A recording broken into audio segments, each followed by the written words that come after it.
Students, आज की class में हम स्टैंडर्ड 11 साइंस का मैथ्स का फर्स्ट चैप्टर स्टार्ट करने जा रहे हैं। वो है sets. Chapter number 1 sets.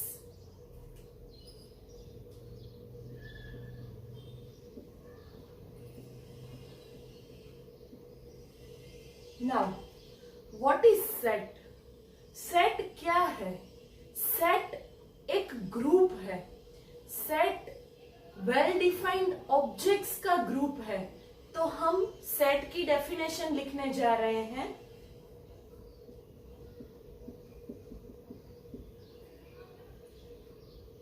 Group of objects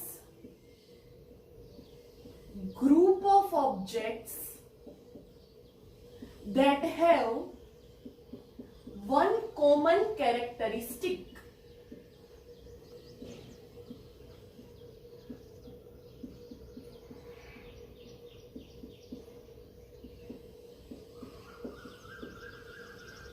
यहां पे हम सेट कैसे डिफाइन करते हैं वो देखते हैं।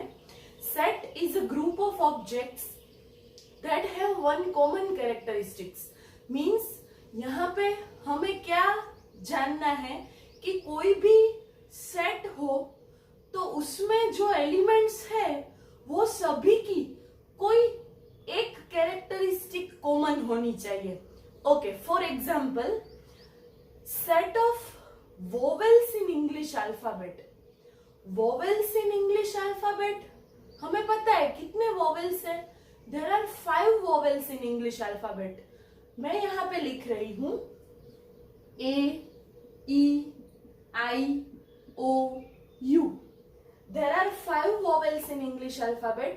So here, this are 5 objects. So that is group of objects.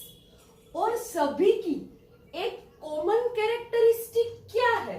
तो कि वो सभी वोवेल्स इन इंग्लिश अल्फाबेट है। तो हम इसे एक सेट बता सकते हैं क्योंकि ये एक ग्रुप है और ग्रुप के सभी मेंबर की एक कॉमन कैरेक्टरिस्टिक है। ओके, मैं दूसरा एग्जांपल ले रही हूं। Reverse in India. Reverse in India हमें पता है कि इंडिया में बहुत सारी रिवर्स है। गंगा, साबरमती, यमुना, तापी, नर्मदा। ओके, कितनी सारी है?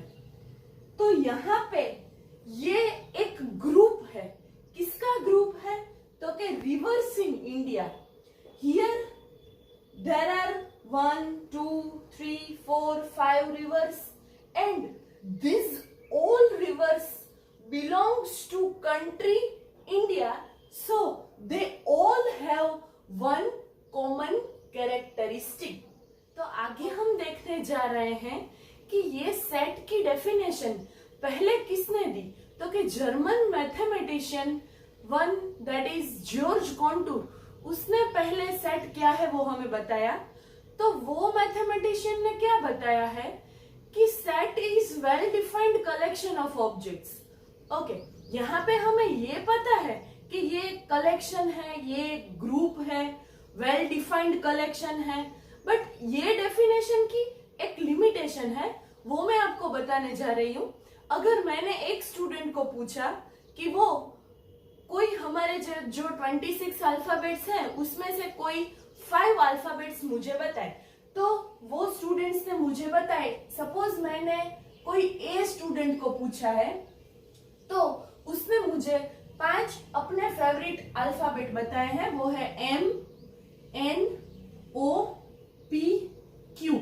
ओके, अब मैंने दूसरे स्टूडेंट बी को पूछा है कि वो अपने फेवरेट 5 अल्फाबेट बताए, तो उसने बताए हैं A, B, C, D और E।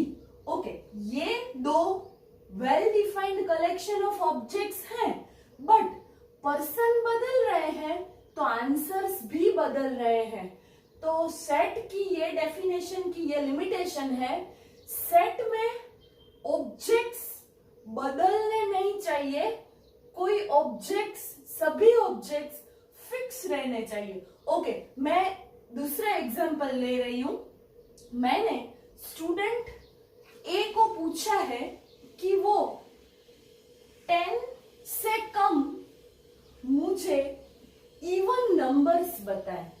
ओके, तो स्टूडेंट ए ने मुझे आंसर दिया है कि 10 से लोअर इवन नंबर्स है 2, 4, 6, 8।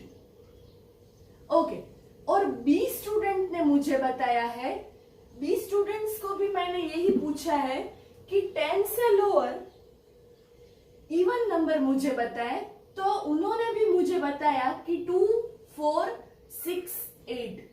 तो यहाँ पे मेरी जो एक कॉमन कैरेक्टरिस्टिक थी, मेरी एक कंडीशन थी, क्या थी कि मुझे वो चाहिए जो 10 से कम हो नंबर्स और इवन भी हो। तो यहाँ पे 2, 4, 6, 8, 2, 4, 6, 8 दोनों आंसर्स मुझे सेम मिले। तो set is a well defined but no one can change it. कोई अब मुझे इसका दूसरा आंसर दे ही नहीं सकता। तो सेट ऐसा होना चाहिए कि जिसमें ऑब्जेक्ट्स बदलते नहीं हो। ओके, तो फर्स्ट हम आज जो पढ़ने जा रहे हैं वो सेट्स के रिलेटेड टर्म्स है। मैं एक के बाद एक आपको सेट्स के सारे कंसेप्ट्स बताती जाऊंगी। ओके, पहले मैं एक सेट ले रही हूं, सेट ए। सेट ए में 3 मेंबर्स है, A, B and C. Okay, set B ले रही हूं, उसमें भी 3 मेंबर्स है, सी, डी और ई। हाँ, तो यहाँ पे जो सेट कंटेन करते हैं, जो एलिमेंट्स कंटेन करते हैं, उसको हम सेट के मेंबर, एलिमेंट और ऑब्जेक्ट बताने वाले हैं। तो यहाँ पे सेट ए का ऑब्जेक्ट्स, सेट ए के एलिमेंट्स या सेट ए के मेंबर्स कौन कौन से हैं? ए, बी और सी। इसी तरह सेट बी के मेंबर्स कौन कौन से हैं? C, D and E. Okay, second, हम सेट को कैपिटल लेटर से डिनोट करेंगे। हम सेट को कैपिटल लेटर से डिनोट करेंगे। For example, set A, set B, set C, set D. Okay, third point क्या है? थर्ड पॉइंट में small letters are used for representing elements of set. हम सेट के ये जो एलिमेंट्स है वो स्मॉल लेटर से डिनोट करेंगे। For example, A, B, C, D, M, N, O etcetera. Okay, number 4 में एक टर्म आ रहा है, वो है बिलोंग्स टू। बिलोंग्स टू की साइन ऐसी है, ये एक ग्रीक लेटर है, that is epsilon. Okay, and another sign does not belongs to. does not belongs to means belongs to के ऊपर ऐसे एक लाइन कर देनी है। ओके, सो यहां पे मैं एक सेट ले रही हूं, vowels in English alphabet. Vowels in English alphabet, that is any set V that contains 5 elements A, E, I, O, U। यहाँ पे हमें पता है कि ये 5 एलिमेंट है वो सेट V से बिलोंग करते हैं। तो अगर हमें ऐसा लिखना हो कि for example A belongs to which set? A belongs to V, E belongs to V, I belongs to V, O belongs to V, U belongs to V। और अगर कोई B एलिमेंट आया तो B तो ये V सेट में नहीं है, तो B does not belongs to V, any Z does not belongs to V। तो आपको ये दो साइन याद रखनी है, एक belongs to और दूसरा does not belongs to। आगे देखते हैं हम सेट जो यूनिवर्सल सेट्स है कौन कौन से है वो हम देखने जा रहे हैं। First set is N। N means set of natural numbers। Okay, first set N, that is the set of natural numbers। ये नेचुरल नंबर्स कौन कौन से हैं? नेचुरल नंबर्स है 1, 2, 3, 4 up to infinite। So first set is N, that is the set of natural number। Then Z, the set of integers, the set of integers। Okay, integers में कौन कौन से आएंगे? तो कि सभी पॉजिटिव नंबर्स तो आएंगे ही, सभी नेचुरल नंबर्स तो आएंगे ही, 0 भी आएगा और सारे नेगेटिव नंबर्स भी आ जाएंगे। तो this set is called the set of integers, that is denoted by Z। Okay, next set is Q। Q, that is set of rational numbers। Now what do you mean by rational number? Rational numbers कैसे होते हैं? तो rational numbers P by Q form में हम जिसको लिख सके उसको हम रेशनल नंबर बोलते हैं। For example 2 by 3, 3 by 6, 3 by 9, 4 by 7, these numbers that can be written in form of P by Q। So ये सारे रेशनल नंबर्स है, वो किस सेट में आएंगे? तो वो Q सेट में आएंगे। एंड सबसे बड़ा वाला set, that is the set of real numbers. The set of real numbers, इसमें सभी तरह के नंबर्स आ जाएंगे, सभी पॉजिटिव, सभी नेगेटिव, 0, सभी रेशनल, सभी इरेशनल। तो ये सेट R है, वो सबसे बड़ा है। N, that is subset of Z, Z is a subset of Q, Q is a subset of R। तो N है वो पूरा Z में आएगा, N और Z पूरे Q में आ जाएंगे और N, Z एंड Q तीनों R में आ जाएंगे। ओके, तो अब हम स्टडी करेंगे रिप्रेजेंटेशन ऑफ सेट। सेट तो हमें मालूम हो गया कि कैसे होते हैं, अब हम सेट को कैसे रिप्रेजेंट करते हैं। There are 2 methods for representing any sets। First method is roster form। First of all you can write representation of set, representation of set। There are two methods for representing any set। First method is roster form or tabular form। हाँ, तो ये roster form और tabular form क्या है? तो मैं आपको एक एग्जांपल दे रही हूं कि right all odd numbers below 10। Write all odd numbers below 10।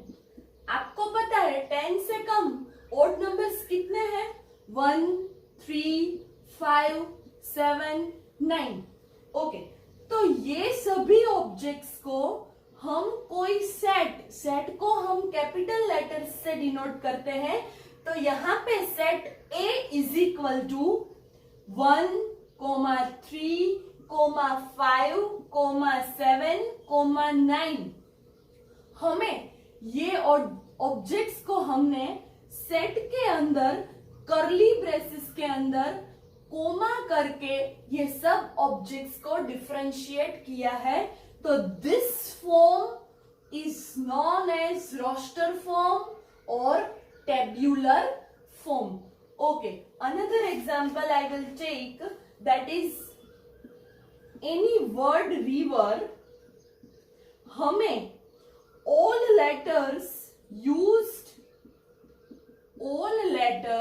used in river के स्पेलिंग में जितने लेटर्स यूज्ड हुए हैं उसका हमें लिस्ट बनाना है। Okay, R, I, V, E। Okay, अब R फिर से नहीं आएगा क्योंकि R यहाँ पे एक बार आ चुका है। सेट में ऑब्जेक्ट्स का, एलिमेंट्स का रिपीटेशन अलाउड नहीं है। तो यहाँ पे मैं 4 लेटर्स ले रही हूं, R, I, V, E। ये सेट को मैंने कोई B नाम दे दिया और इसको मैंने कर्ली ब्रेसेस में बिठा दिया। तो here this set B is equal to R, I, V, E. Again, I will take another example, that is the letters used in word school. The letters used in word school, suppose that is any set C. So C contains how many letters, how many elements? First S, then C, then H, then O. ओ एक बार आ गया इसलिए हम इसको दूसरी बार नहीं ले सकते, और लास्ट में L। तो this C set contains 5 objects, 5 elements. There are S, C, H, O, L. So these forms are roster forms of any set. Again, similarly, another example, the letters used in word India. India में कितने letters use हुए हैं उसका मैंने एक set ले लिया है D. Suppose any set D, we can represent set as capital letters. So here D is equal to I and D. Repetition is not allowed, so I am not taking this I again. Okay, and A. तो this form, roster form में हमें object को curly braces में लिखना है और सभी objects के बीच में कोमा करना है जिससे हम ऑब्जेक्ट्स को डिफरेंशिएट कर सके। Okay, now another method for representation of set, that is set builder form. Set builder form,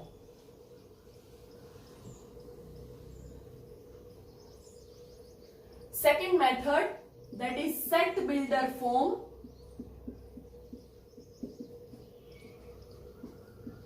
हाँ, तो ये सेट बिल्डर फॉर्म में हम सेट्स को कैसे रिप्रेजेंट करते हैं वो हम देखते हैं। Again I will take same example, that is vowels in English alphabet. Vowels in English alphabet,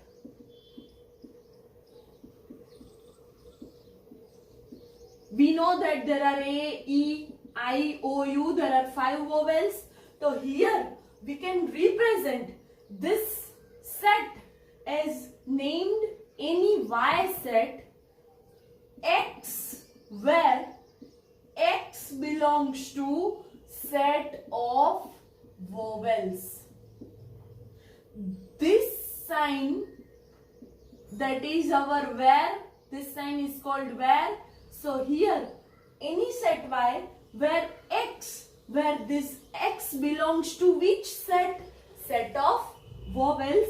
So here this form that is known as set builder form, यहाँ पे हमको सभी ऑब्जेक्ट्स को अलग अलग लिखना नहीं है, बट उसकी जो एक कॉमन कैरेक्टरिस्टिक है वो ही लिख देनी है.